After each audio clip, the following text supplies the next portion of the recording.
नमस्कार दर्शकों, रानीखेत न्यूज़ में आपका स्वागत है।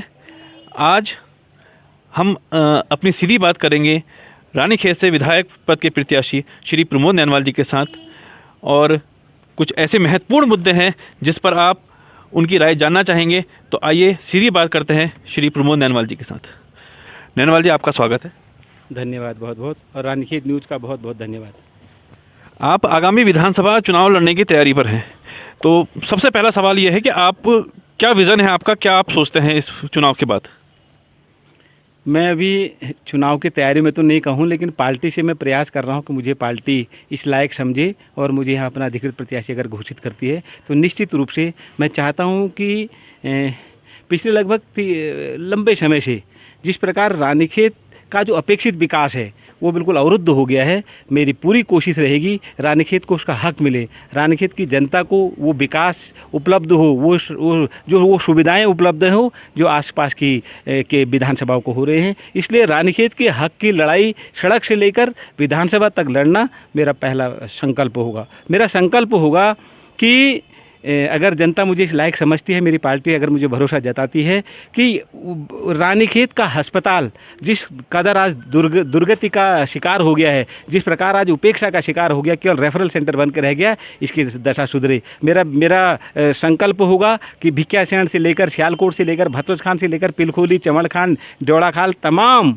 जो हमारे चिकित्सालयों की जो चिकित्सा व्यवस्था की जो जर्जर अवस्था है, इस व्यवस्था को ठीक करें। मेरा संकल्प होगा कि छोटे ज़िले बनाने का जो एक विकास के ये समानुपाती हैं कि जहाँ छोटे ज़िले होंगे तो निश्चित रूप से वहाँ विकास बढ़ेगा। तो इस संकल्प के साथ हमारे छोटे ज़िले बनने चाहिए, इसके लिए मेरा संघर्ष रहेगा। मेरा संघर्ष रहेगा कि नगर पालिका के जो आधी अधूरी और एक मैं कह रहा हूँ एक माहौल बना के रह गया है कि नगर पालिका को नाम रानीखेत तो चिल्लाने वाला दिया गया, लेकिन रानीखेत की जनता आज भी वो जो गुलामी के दिनों के जो कानून है उन कानूनों से जगड़ी पड़ी है। यहाँ के रानीखेत के निवासियों को एक अपने घर में खिड़की खोलने के तक की अनुमति नहीं, नई खिड़की लगाने के तक की अनुमति नहीं है। अगर इन सभी जो यहाँ की मूलभूत आवश्यकता, मैं तो कहूँ जो मौलिक अधिकार हैं, उन मौलिक अधिकार से भी रानीखेत की जनता को जिस प्रकार वंचित रखा गया है, इसके खिलाफ मेरा संघर्ष रहेगा। मेरा संघर्ष रहेगा यहाँ पर हमारे जो आसपास के रानीखेत के आसपास के जो गांव हैं, इन गांवों में हम जिस प्रकार विकास की किरण अभी तक नहीं पहुंची है, हम एरोली की बात करें, हम एरोड की बात करें, हम खनिया की बात करें, कितने दुर्भाग्य की बात है। एरोली आज 75 साल होने का आज़ादी के हो गए हैं, वहाँ पर एक सड़क तक नहीं है। अब एरोड में चले जाइए, रस्तों की हालत बहुत दुर्दशा हो गई, रस्तों की विकास की किरण वहाँ तक नहीं पहुँची है। हमारे खनिया अभी लगा हुआ, हमारे रानीखेत से लगा हुआ गाँव है, लेकिन मूलभूत सुविधाओं से कोसों अभी दूर है। मेरा संकल्प होगा कि हम इन सभी गाँवों को, रानीखेत शहर को, ताड़ीखेत को, भिक्यासैंण क्षेत्र के तमाम जो गांव हैं, चाहे तो शहरी या अर्ध शहरी गांव हैं, इनके लिए संघर्ष करना और उनके हकों को उनको दिलाना मेरा पहली प्राथमिकता होगी। एक सवाल बड़ा ये उभर के सामने आता है कि पिछली बार आपका एजेंडा चुनाव में था वो नशा हटाओ, पलायन रोको, पहाड़ बचाओ बहुत ज़्यादा सुनाई देता था। आपने इसी स्लोगन पे चुनाव लड़ा, लेकिन इस बार ये स्लोगन बहुत ज़्यादा प्रमुखता से सामने नहीं आ पा रहा है। इसका क्या कारण है?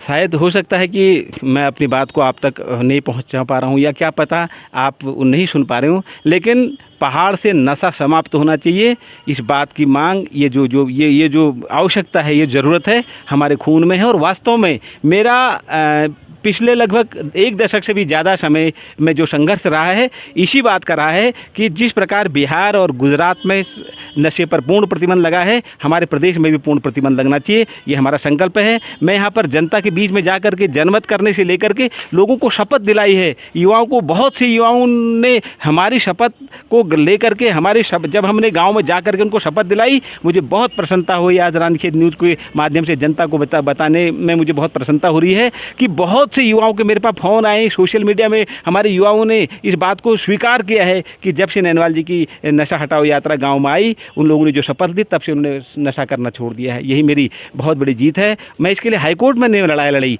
चाहे हाईकोर्ट ने हमारी रीट को निरस्त कर दिया, उनको स्वीकार नहीं किया, लेकिन मैं आपको विश्वास दिलाता हूं कि उत्तराखंड से और हमारे पहाड़ से नशा पूर्ण रूप से समाप्त होना चाहिए। ये मेरी लड़ाई, चाहे हमारा राजनीतिक विजन पूरा हो या ना हो, लेकिन सामाजिक लड़ाई हमारी अंतिम दम तक, मरते दम तक जारी रहेगी कि नशे के खिलाफ, पलायन के खिलाफ हमारा संघर्ष हमेशा जारी था, है और रहेगा। एक अल्मोड़ा ज़िले के अंदर ये देखा जाता है कि रानीखेत विधानसभा की अगर हम बात करें तो अन्य विधानसभाओं के मुकाबले हम लोग विकास में बहुत पिछड़ गए हैं। इस बारे में आपका क्या विचार है? अनदेखी क्यों की जाती है रानीखेत की इतनी ज़्यादा?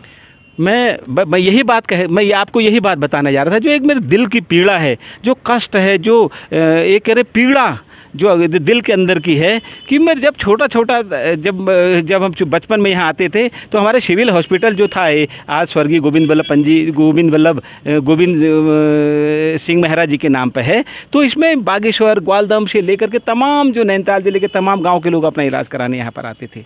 और आज यहाँ पर रानीखेत के लोकल के लोग भी वहाँ जाना पसंद नहीं करते हैं, क्योंकि वहाँ उनको एक ही समय मिलता है कि 2 घंटा खड़े होने के बाद उनसे कहा जाता है आप हल्द्वानी जाओ, आप दिल्ली जाओ, यहाँ कोई इलाज नहीं होगा। हमारी बहनें जो गर्भावस्था में यहाँ पर अपने चेकअप कराने आती हैं, उनको भी भेज दिया जाता है। छोटा माइनर ऑपरेशन भी करने के लिए यहाँ के जो स्टाफ है, जो चिकित्सक हैं, वो तैयार नहीं रहते हैं। कहीं न कहीं उसमें राजनीतिक जो उनके ऊपर लगाम होनी चाहिए, उस लगाम की कमी के कारण ये ऐसा सब हो रहा है। और जहाँ तक विकास की बात होती, मुझे तो आज बहुत दुख हो रहा है, बहुत कष्ट हो रहा है कि क्यों पता नहीं इन बातों को हमारे जनप्रतिनिधि इन बातों से आज अनभिज्ञ हैं या जानबूझ करके अपनी आंखें मूंद ले रहे हैं कि सारे आसपास सल्ट ले लीजिए, द्वाराहाट ले लीजिए, अल्मोड़ा ले लीजिए, अल्मोड़ा में मेडिकल कॉलेज बन गया, द्वाराहाट में तमाम उप तहसील से, जाली उप तहसील से लेकर हवाई पट्टी से लेकर तमाम विकास योजनाएं हो गई। सल्ट में तहसील शालदे से लेकर तमाम छोटी छोड़ तहसील से लेकर तमाम नई नई प्रशासनिक इकाइयाँ खुली हैं। लेकिन हमारे रानीखेत का दुर्भाग्य देखिए, यहाँ पर एकमात्र जो आज़ादी के समय हमारा निदेशालय था उद्यान का, आज वो बंद होने के कगार पर है। हमारा ITI तारीखी अपना चिलियानौला में वो बंद हो गया है। पॉलिटेक्निक हमारा अपना चौनेलिया का, उस पर ताले पड़ गए हैं। और ड्रग फैक्ट्री बिल्कुल लगभग वो बंद होने के कगार पे है कि और जगह विकास और हमारे यहाँ जो विनाश हो रहा है, वो निश्चित रूप से उसके लिए यहाँ के विधायक जी जिम्मेदार हैं, जिनको यहाँ की जनता ने अपना गार्जियन चुना, अपना संरक्षक चुना। और आज उन्होंने इन सब चीज़ों से उनको कोई मतलब नहीं है, वो आज बेखबर है इन चीज़ों से। और मैं तो कह रहा हूँ विकास तो बहुत बड़ी चीज़ है। यहाँ अगर जो पुराने हमारे जनप्रतिनिधियों ने या जो पुराने हमारे जो हमारे नीति नियंता थे, उन्होंने जो चीज़ें यहाँ पर स्थापित की थी, इन 5 सालों में वो भी यहाँ से धीरे धीरे गायब हो रही हैं। ये हमारे बहुत बड़ी चिंता की बात है। अच्छा, एक बड़ा आपके बारे में ये बात आती है सामने कि अगर आप विधायक बनते हैं तो रानीखेत से आज तक जितने भी विधायक हुए हैं, चाहे मेहरा जी हों, चाहे हमारे पूरन सिंह मेहरा जी हों, गोविंद सिंह मेहरा जी हों, अजय भट्ट जी हों, तो लंबे समय से रानीखेत नगर से ही विधायक बने हैं। आप रानीखेत नगर से नहीं हैं, थोड़ा सा बाहर से आते हैं, तो ऐसी स्थिति में आपको क्या लगता है, आप कैसे संतुलन बना पाएंगे रानीखेत और भिकियासैंण दोनों मंडलों के बीच में? हम चूँकि आज ज़िले छोटे बन गए, विधानसभाएं छोटी बन गई, इसलिए कुछ हो सकता है कि कुछ लोग सोचें। लेकिन ज़रा कल्पना कीजिए, जब 3.5 विधानसभाओं की चौखुटिया से लेकर सियालदह, सल्ट, ताड़ीखेत, भिकियासैंण, इन तमाम जो आज 3.5 विधानसभाएं हैं, इनका एक विधायक हुआ करते थे, जसवंत सिंह बिष्टी होते थे, या उससे पहले हरगोविंद पंजी हुआ करते थे, या यहाँ के तो विधायक चंद्रभानु गुप्ता तक रहे जो लखनऊ में रहते थे। उनके समय में जो विकास हुआ आज वो संभव नहीं है। जो उस समय जो यहाँ पर प्रतिष्ठान यहाँ पर स्थापित किए गए, आज वो यहाँ पर पलायन कर रहे हैं। लेकिन जहाँ तक मेरी बात है, मैं 1995 से यहीं कचहरी में मैंने प्रैक्टिस की है। लगातार यहाँ वकालत का मैंने पेशा यहाँ पर अपनी शुरुआत यहाँ पर की है। मेरा घर है रानीखेत, भिकियासैंण मेरा ब्लॉक है। और सबसे बड़ी बात है कि मैं बिल्कुल भिकियासैंण और रानीखेत के मध्य में रहता हूँ, भतरोज खान में, जहाँ से सिलोर पट्टी का मार्केट वही है, धुराफाट की मार्केट वही है। और मैं लगभग हर दूसरे दिन तो रानीखेत मेरा आना जाना लगा रहता है। इस प्रकार पूरे मैं तो ये समझता हूँ कि शायद जितना तालमेल, जितना सामंजस्य और जितना लोगों का अटैचमेंट मेरे प्रति है, तो उतना शायद मुझे लगता है किसी और के प्रति होना मुझे अभी तक जो दिखाई नहीं देता है। और मैं अपने आप को भाग्यशाली समझता हूँ कि चाहे रानीखेत हो, ताड़ीखेत हो, भिकियासैंण हो, तमाम इस क्षेत्र की जनता, यहाँ की माताएं, बहनें, बुजुर्ग जितना प्यार मुझे दे रही हैं, मुझे लगता है कि कभी कभी तो मेरी आंखों में आंसू आ जाते हैं कि मैं इस लायक नहीं हूँ जितना प्यार, जितना प्रेम मेरी जनता मुझे दे रही है। और मैं आपको विश्वास दिलाता हूँ, पूरे क्षेत्र अगर मुझे इस लायक हमारी पार्टी समझती है और उसके बाद यहाँ की जनता समझती है, निश्चित रूप से सबके साथ एक गार्जियन की तरह, जिस प्रकार एक संरक्षक अपने सभी बच्चों को या परिवार के सदस्यों के साथ समान व्यवहार करता है, उनके हक के हिसाब से उनको उनका अधिकार देता है, वही मेरा प्रयास भी रहेगा। निश्चित रूप से सबके साथ न्याय होगा। एक आखिरी सवाल आपसे, जिले और नगर पालिका की मांग रानीखेत में लंबे समय से आई है, इस बारे में आपके क्या विचार है? मैं नगर पालिका तो बहुत यहाँ पर स्थापित भी हो गई है, आधी अधूरी हुई है। हमारी लड़ाई होगी कि रानीखेत को पूर्ण नगर पालिका का दर्जा मिले। और जहाँ तक छोटे ज़िलों की बात है, हमारी लड़ाई लगभग मुझे याद है कि 30-35 सालों से तो मैं भी छोटे ज़िलों की जो ये लड़ाई रही है, इस लड़ाई में शामिल रहा हूँ। और निश्चित रूप से जब हमारे उत्तराखंड बनाने की जो मंशा थी वो ये थी कि जब छोटे प्रदेश बनेंगे तो विकास ज़्यादा होगा। इस प्रकार जब छोटे ज़िले बनेंगे निश्चित रूप से उसमें विकास ज़्यादा होगा। बिल्कुल मैं कह रहा हूँ कि मैं सड़क से लेकर विधानसभा तक अगर मैं इस लड़ाई को लड़ूंगा, अगर मुझे जनता इस लायक समझती है, मुझे अगर चुनती है, मेरी पार्टी मुझे भरोसा जताती है, तो तय मानिए मैं नूरा कुश्ती नहीं लड़ूंगा।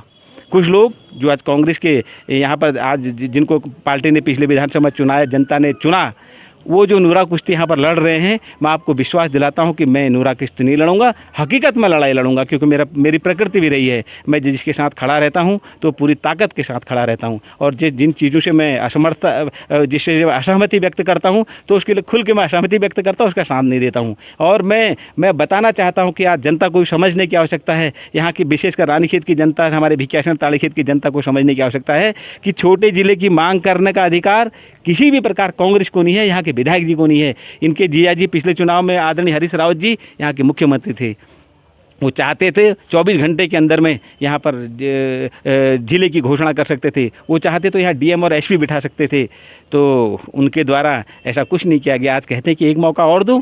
मैंने आप लोगों ने नायक पिक्चर देखी होगी, अनिल कपूर 24 घंटे बनते हैं विधायक ना अपने मुख्यमंत्री, और सब कुछ कर जाते हैं जो संभव एक मुख्यमंत्री कलम से हो सकता है। लेकिन आपको तो इतना लंबा समय मिला, इतने साल आपको मिले, उसके बाद आपने नहीं किया। और अब ये कहना कि भाई एक मौका और दो, मैं कर दूंगा, जनता आपके झांसे में आने वाली नहीं है। जनता निश्चित रूप से इस बार नया चेहरा चाहती है।